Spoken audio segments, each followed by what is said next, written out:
చేసుకుంటూ, బయట పని చేసుకుంటూ, కిచెన్‌లో వంట చేసుకుంటూ, ఈ పనిని ఈక్వల్‌గా ఎలా బ్యాలెన్స్ అనేది చేసుకుంటానో చూపిస్తానండి.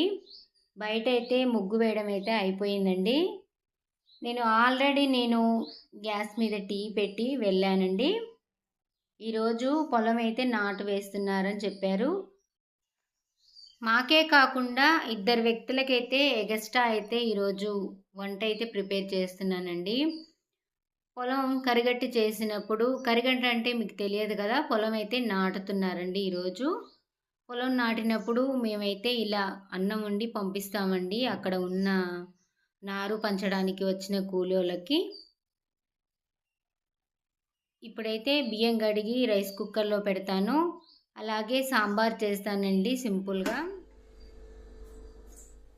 నేను ఉదయం లేవగానే కూరగాయలన్నీ కట్ జేసి పెట్టుకున్నానండి. అలాగే పప్పు గూడా